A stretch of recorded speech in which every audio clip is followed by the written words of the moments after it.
Hello guys, फिर से आपका स्वागत है सेकंड एपिसोड अब्रॉड कीड़ा में। एजुकेशन लोन की अपन ऊपर बात कर रहे थे, एस वो भी अपन एसबीआई के बारे में। इससे पहले जो दो वीडियोस थी अपन ने उसमें जाना था कि एसबीआई लोन होता क्या है, कौन कौन सी कैटेगरीज होती हैं एसबीआई लोन के अंदर, किस कैटेगरीज पे आपको अप्लाई करना चाहिए और नहीं करना चाहिए। ओके, देन सेकंड वीडियोस में अपन ने देखा था पहली कैटेगरीज के ऊपर जो एसबीआई लोन था, स्कीम लोन, जिसपे अपन ने बात की थी।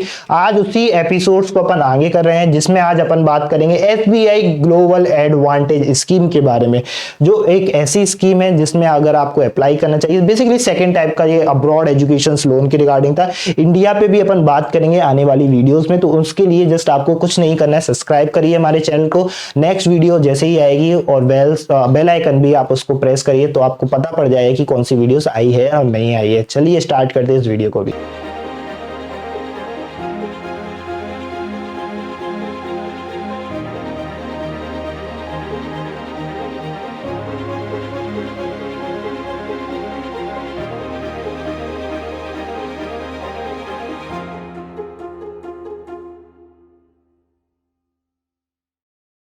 तो एडवांटेज स्कीम के ऊपर बात कर रहे हैं अभी अपन, जिसमें आप देखोगे लोन लिमिट आपकी रहेगी वो अप टू आप देखोगे 7.5 लाख का विदाउट कोलेटरल लोन रहेगा। कोलेटरलाइज लोन आप 1.5 सीआर तक का रहेगा आपका कोलेटरलाइज लोन। और इसके ऊपर भी अगर आपको लेना है, इससे ज्यादा अगर आपको अमाउंट की रिक्वायरमेंट है, देन वो अगर आपकी प्रोफाइल अच्छी रहेगी उसके बेसिस पे वो प्रोफाइल टू प्रोफाइल वेरी करेगा कि इससे ज्यादा आपको लोन मिल सकता है कि नहीं मिल सकता है। ये कुछ एक्सपेंसेस आपके कवर रहेंगे इस कैटेगरीज के अंदर, एडवांटेज स्कीम के अंदर, जिसमें आपका ट्यूशन फीस फी पेबल है, hostel expenses, student for exchange programme, insurance, examination fees, cost of equipments and instruments, cost of books and stationery, cautionary deposit, refundable deposit, building funds, travel expenses, purchase of laptop और computer. ये कुछ आपके expensive जो भी आपका amount रहेगा, उन amount को आप इन के लिए आप यूज कर सकते हो। बेसिकली दो टाइप के रहेंगे इसमें सेम।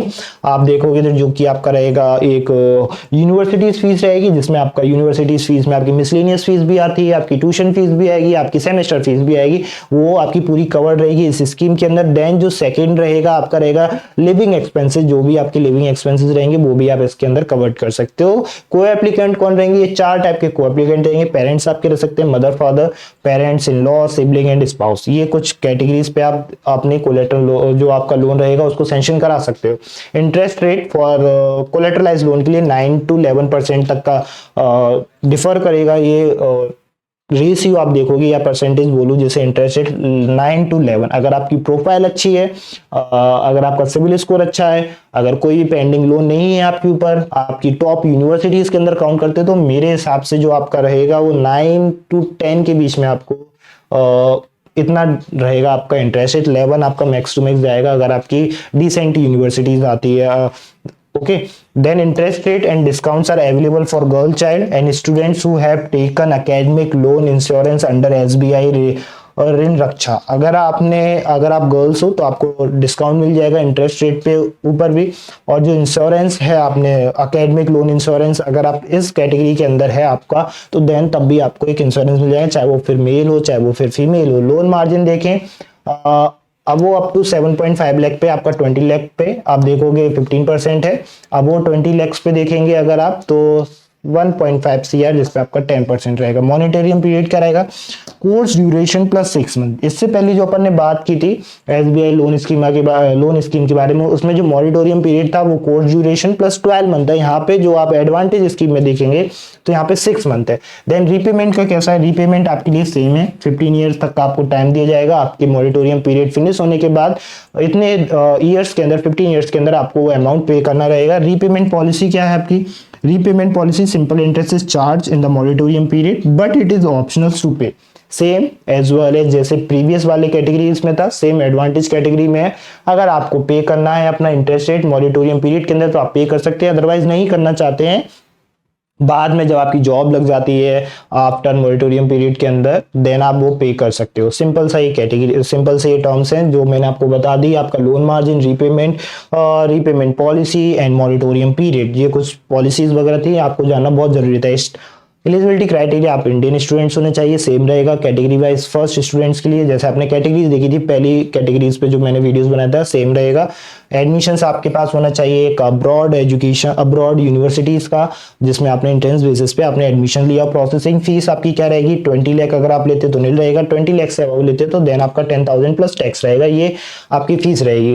एक्सेप्टेबल कोलेट्रल क्या रहेगा, इमूवेबल प्रॉपर्टी जैसे एग्रीकल्चर लैंड हुआ, बिल्डिंग या flat, non agriculture land, sorry my mistake. Liquid funds में आपका क्या रहेगा, गवर्नमेंट बॉन्ड्स रहेंगे, एलआईसी पॉलिसी, फिक्स डिपॉजिट, ये कुछ लिक्विडिटी फंड्स हैं। अगर आपके पास ये है देन इसके बेसिस पे आप अपना लोन सैंक्शन करा सकते हो।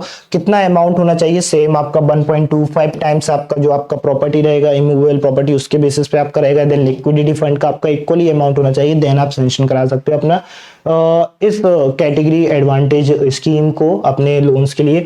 एलिजिबल कौन कौन है, standard graduation degree, post graduate degree, same certified diploma, doctorate course in top study haven countries like including USA, UK, Australia, Japan, France, Germany, ETC, ऐसी कुछ कंट्रीज जो काफी ज्यादा नोन है अपने फीचर यूनिवर्सिटीज के लिए और अपने education top quality of education के लिए। ऐसी यूनिवर्सिटी ऐसी कंट्रीज के लिए अगर आप जा रहे हो, अगर आपके पास ऑफर लेटर है तो देन आप अप्लाई कर सकते हो इस कैटेगरीज के अंदर। Then if the course in any other countries other than the above mention countries the loan offer may be considered based on the student loan profile. अगर आप इसके अलावा भी किसी और कंट्रीज में अगर आप जाना चाहते हो, अगर आपका ऑफर लेटर है किसी और कंट्रीज में जो कि इस लिस्ट में नहीं है, जो कि आप ऑफिशियल वेबसाइट पे जाके चेक कर सकते हो एसबीआई की, जहां पे आपको पूरी लिस्ट मिल जाएगी कंट्रीज की। उस कंट्रीज की लिस्ट में अगर आपकी कंट्रीज काउंट नहीं हो रही है तो वो बेसिकली आपका लोन सैंक्शन करेंगे, बट वो आपकी प्रोफाइल के बेसिस पे आपको एक अमाउंट बताएंगे, उतना आपको लोन वो सैंक्शन होगा।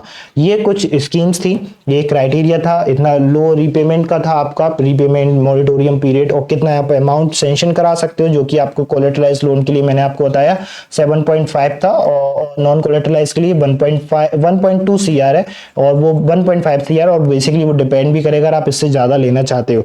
ओके, इस कैटेगरीज के अंदर अगर आप काउंट होते हो तो आपको डेफिनेटली अपने एजुकेशन लोन के लिए अप्लाई करना चाहिए। और कुछ भी डाउट आता है इस टॉपिक के रिगार्डिंग, लोन के रिगार्डिंग, नीचे प्रोफाइल एनालिसिस का फॉर्म है, आप उसको जरूर फिल कीजिए। आपकी प्रोफाइल के अकॉर्डिंग कौन सा लोन सही रहेगा, सूटेबल है, हमारी टीम आपको पूरा गाइड करेगी। और यूनिवर्सिटीज या स्टडी अब्रॉड के रिगार्डिंग भी अगर आपको कुछ जाना है तो देन कमेंट करके जरूर बताइएगा, उसके ऊपर मैं स्पेसिफिक वीडियो आपके लिए जरूर बनाऊंगा। और इस वीडियो को अपने दोस्तों तक ज्यादा से ज्यादा शेयर कीजिए, क्योंकि उनके लिए भी काफी ज्यादा हेल्पफुल होने वाली है, अगर वो भी अपने एजुकेशन लोन के लिए प्रिपेयर कर रहे हैं या टारगेट कर रहे हैं अपना स्टडी अब्रॉड ऐसी कंट्रीज से जो काफी ज्यादा high quality of education provide करती हैं। और इस वीडियो को लाइक कमेंट शेयर करना मत भूलिएगा, चैनल को सब्सक्राइब करना मत भूलिएगा। मिलते हैं इसी के साथ नेक्स्ट वीडियो में, टाटा बाय बाय।